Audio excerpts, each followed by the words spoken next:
Welcome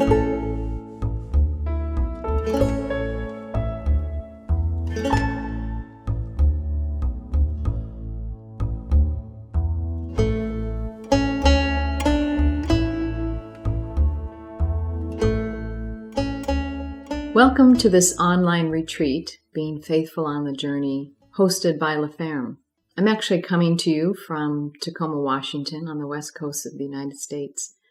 This is where I live and where my home community is, L'Arche Tacoma Hope. My name is Stacy Cates-Carney, and I'm the Vice International Leader for L'Arche. L'Arche is a network of communities worldwide of people sharing life, people with and without disabilities. Most importantly, I'm a fellow traveler seeking to be faithful on the journey. And that's what we're going to explore on this time together on retreat. Being faithful on the journey. It's about taking time to listen and attend to our inner life, our connection with the Creator, the divine source, and the interplay with ourselves, our inner life, and the world around us. I want to frame this retreat by sharing some words from Parker Palmer. Parker is a teacher and an activist and a writer. And in his book, Hidden Wholeness, he says this: all of the great spiritual traditions want to awaken us to the fact that we co-create the reality in which we live. And all of them ask two questions intended to keep us awake. What are we sending within ourselves into the world, and what impact is it having out there? And what is the world sending back to us, and what impact is it having in here? We can survive, and we can even thrive, he writes, amid the complexities of adulthood by deepening our awareness of this endless interchange between the inner and outer worlds. And if we are to do this, we need to create spaces within ourselves and between ourselves. So this retreat is about taking time, seeking to be awake, and creating that space both within and around yourself. And you're doing this retreat in your everyday life, which means you're not traveling away somewhere. You're not in a secluded place. So the invitation and the challenge will be to find the space and time to listen more deeply in the flow of daily life, to listen to yourself, to the voice within, and to that interchange to the outer world. This retreat is over 6 days, and there are 3 talks. The first talk is on being, the next is on faithfulness, and the third is on the journey. And in the days in between the talks, there'll be some prayer resources that Thomas will send to you. And I've created these prayer sheets with a variety of resources, image, song, sacred text and poetry, some reflection questions. And I invite you to use them wisely, to approach them as you would a good meal, where you savor, take time and savor what's given. I've enjoyed some lovely meals in France, 4 courses, and we take time and we really savor the meal, a little bit at a time. And that's how I invite you to take on this retreat, and especially the resources that'll be given. Don't overindulge. Choose wisely. And they're resources that maybe can be available to you in the future, and you can use at other times. You've said yes to being on this retreat, to taking this space, to listen carefully, to pay attention more thoroughly. Welcome. Welcome to our first session of retreat. This first day when we focus on being. As we begin this first day of retreat, the invitation is to be yourself, to be with yourself. In the gospel, we hear about Jesus being led by the Spirit into the wilderness. And he goes after he's been blessed at the Jordan and named as beloved. And it's not a detour. We know this. It's an essential part of his journey. To be with Abba, to be with his Creator. He's also with temptations. He's listening. Jesus goes into the wilderness to understand more fully the ground on which he stands, to listen to his call and be claimed by his calling. And we hear throughout the gospel that Jesus often retreats to a deserted place. He needs to step back from ministry, from the crowds, and listen. He needs to listen to the voice within, to be faithful to his call, to being on the journey. So too for us, we're invited in our journey now and then to step back, to retreat, to listen deeply. Sometimes we go on retreat with plans because we have a decision to make, or we're driven maybe by a time of crisis that we need to separate from. At critical junctures, we often need to step back and listen and create space for ourselves. Beginnings, endings. So for whatever reason you've come on this retreat, such a great gift and a grace time to listen more deeply. Several years ago, I had completed 12 years of leadership here in my community, and I let go, not knowing what would come next. And I came to call that time my year of walking in the wilderness. I didn't know what I was going to do or where I was going, but one thing I did every day was to walk. And I walked in a lot of places. I walked by the ocean. I walked in the mountains. I walked a lot in my neighborhood. Some places familiar and some territory unknown to me. And I carried with me in my heart the messages from this book.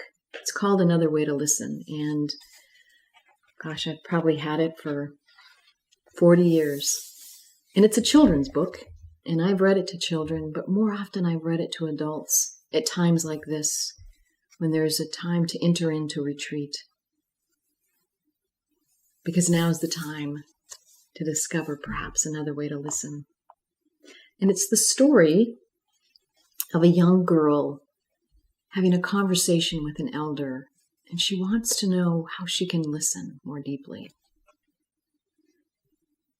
And he has some key messages to tell her. And some of them are this, that listening takes time and you can't be in a hurry. And we need to stay wherever we are, whatever we're called to, long enough to really be in the quiet. And that it's good to walk with others. But it's also really sometimes important to go alone. And he tells her, you shouldn't be ashamed to learn from anything. Tell me everything you can, she said. He said, well, you have to respect that tree or hill or whatever it is you're with. Take a horned toad, for example. If you think you're better than that horned toad, you'll never hear its voice, even if you sit in the sun forever. And he said, don't be ashamed to learn from bugs or sand or anything. And she said, I won't.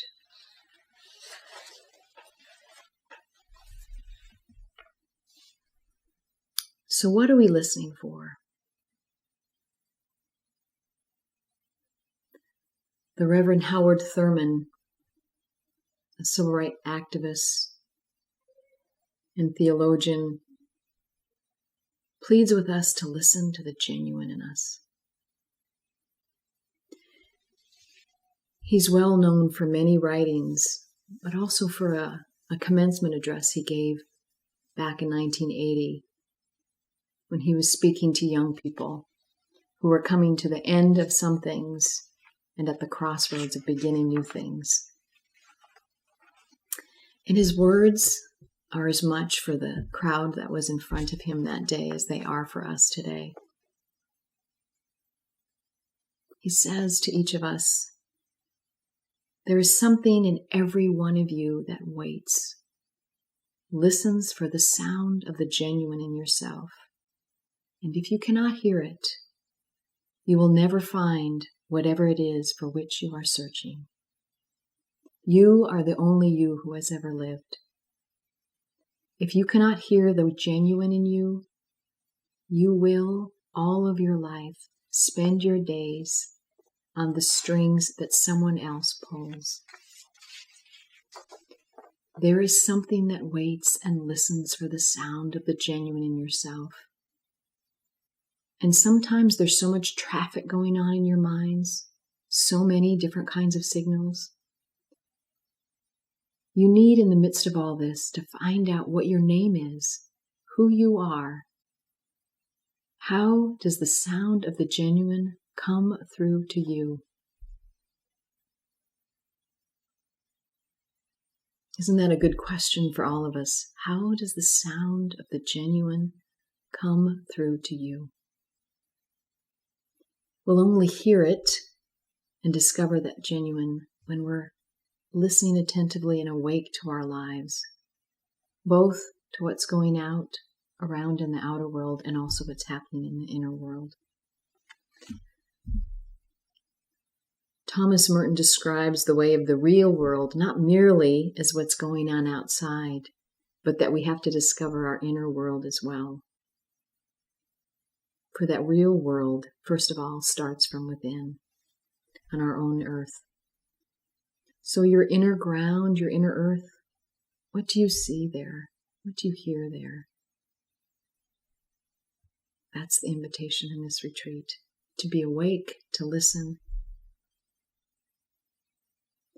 We do, in fact, inhabit a vast and amazing outer world, but also a precious inner one that is its reflection. And on this first day of retreat, when we're focused on being, I'm going to invite you to wander your inner earth and take time to retreat into the wilderness. As someone who's walked a lot in the wilderness, I encourage you to slow down. And as the story I mentioned earlier, don't be afraid to learn from anything. Take the time to notice. In noticing, you might discover things you never saw before. I was just on a long walk this last weekend. Every Sunday I go on a long walk, and often to the same place, a beautiful forest.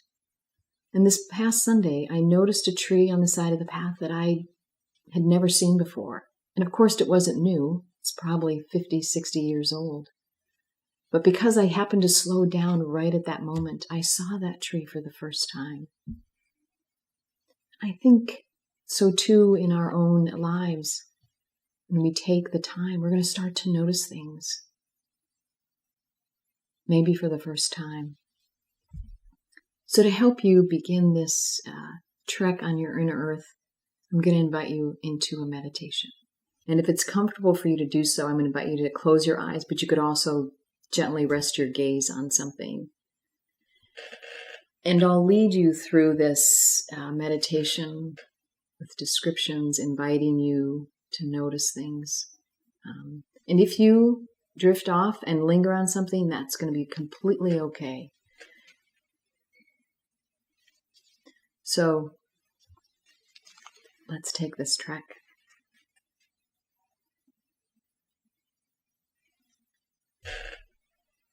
Look now to your inner earth. gently and without haste. Look upon the widths and the depths, remarkably like the outer natural earth. See layer upon layer laid over and under, thick and thin, even and irregular. Like the earth, you are sturdy in some places, crumbling in others, at rest and restless. In some layers you are soaked with water, green with life and nourishing. In other layers you are hard like marble, rock and slabs of slate. Dust dry, bone dry. Stand in the large empty shelves within yourself. Stand before places that are unreachable, unknown even to you. In your inner self, there are places you have never been. In some layers, your earth stretches out to catch the sun, which shows you to be very warm and beautiful. In other places, you are filled with deep crevices and holes where no sun reaches. Neither does any other person reach you there. In your inner self, there are layers of collapse where violent upheavals have gone on, leaving you weak, unrestored, and vulnerable. There may be some pieces that you have protected that want to be laid bare, that you need perhaps to let go of. This is your inner earth, its slopes and plateaus, its reds, greens, pinks, deep down browns and grays. You are jagged and smooth, filled with light and shadows, life and death.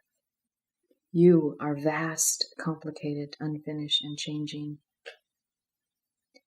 All your history is written on the walls within you.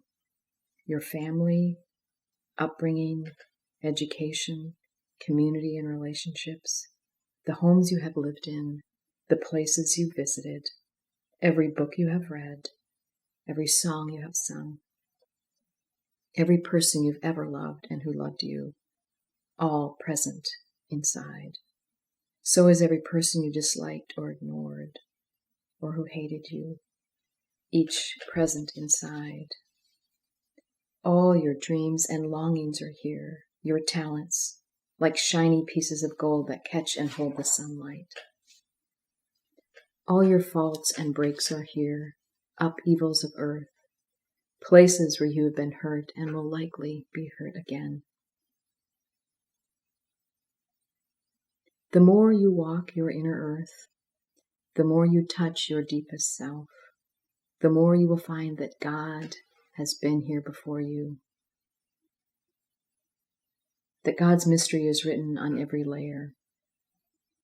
God lives in the wide sweep of your inner geography and in the smallest molecule. God surprises you in the hidden springs that you never even knew were there. God is also in every dried up, lifeless place within you, just where you did not think to look. God is the warm, gentle sunlight, and God is the burning fire that cleans. God is in the fierce wind, the season of struggle, and in the bountiful times when life and goodness overflow within you. In every season of your life, God is with you. Most of all, though, God is in the worn, embattled, and broken down layers. This is where to look for God most in yourself, where you are broken, cracked open, and vulnerable, where you are scarred. Look for God where your defense is the weakest, at the breach in the wall, the crack in the earth, the ground shifting out of control. The Spirit of God breathes everywhere within you, just as in the beginning, filling light place and dark, green earth and dry. God's love grows where you crumble enough to give God what God wants most, your earth.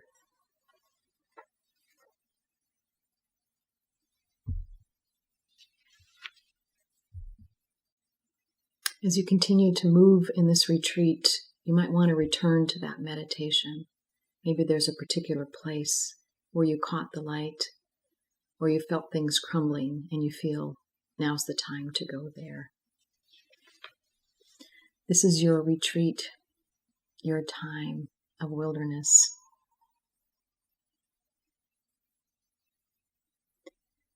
I'm going to offer you some resources for prayer, as I mentioned. There's some for today and for tomorrow about this being time. And again, use what's helpful. Listen for what you need to be with. Choose wisely.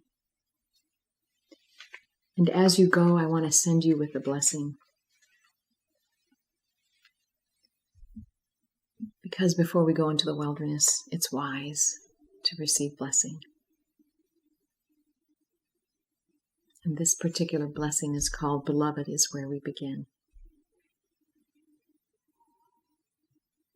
If you would enter into the wilderness, do not begin without a blessing.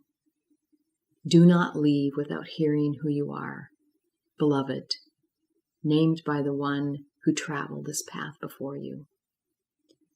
Do not go without letting it echo in your ears. And if you find it is hard to let it into your heart, do not despair, for that is what this journey is for. I cannot promise this blessing will free you from danger, from fear, from hunger or thirst, from the scorching sun or the fall of night. But I can tell you that on this path, there will be help.